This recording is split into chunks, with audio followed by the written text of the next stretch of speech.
కృత్యాలు చేశారో ఆ అకృత్యాలు ప్రతి అకృత్యం కూడా నేరంగానే చూపించడం జరిగింది. తర్వాత నిర్భయ యాక్ట్, నిర్భయ అనే అమ్మాయిని ఏ రకంగా అయితే చేశారో ఆ అమ్మాయికి చేసిన దానికి ప్రతిదీ కూడా నేరంగా చూపించారు దీంట్లో. సరే, ఇదంతా బాగానే ఉంది, కేసులు బాగున్నాయి, మరి ఇన్వెస్టిగేషన్ బాగానే ఉంది, పోలీసులు అరెస్టులు చేస్తున్నారు, శిక్షలు పడుతున్నారు, బాగానే ఉంది.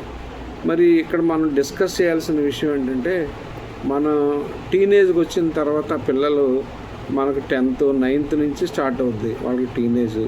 9th, 8th, 9th, 10th, intermediate. ఈ లోపల పిల్లలు మరి ఒకళ్ళ మీద ఒకళ్ళు ఆకర్షించబడి ప్రేమ పేరుతో వాళ్ళు చాలామంది ఏకమైపోతున్నారు. ఎక్కువ మంది ఆడపిల్లల ప్రోత్సాహం వల్ల, చాలా తక్కువ మంది మగపిల్లలు ప్రోత్సహించారు.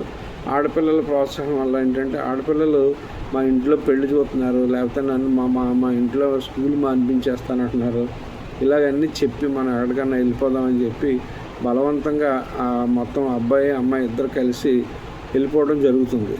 అలాగే వెళ్ళిపోయిన తర్వాత మరి తల్లిదండ్రులు ఏం చేయాలి? ఆటోమేటిక్గా ఈ పలానా అబ్బాయి ఇలా తీసుకెళ్ళిపోయాడు అని చెప్తారు.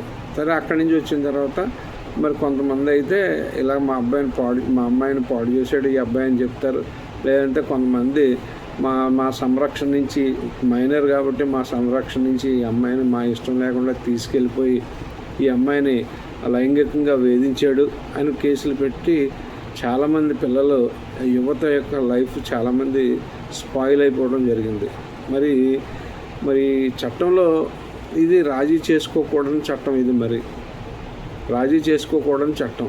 మరి ఎలాగా దీంట్లో మరి ఇటువంటి లవ్ అఫైర్స్ ఉంటే దానికి ఏదైనా మరి వేరే మార్గం ఏదైనా చూడాలి తప్ప, ఒకవేళ నిజంగా పోలీసులు సరేలే ఇద్దరు ప్రేమించుకున్నారు కదా దీనికి ఏదో చేద్దామంటే తల్లిదండ్రులు ఒప్పుకోరుగా.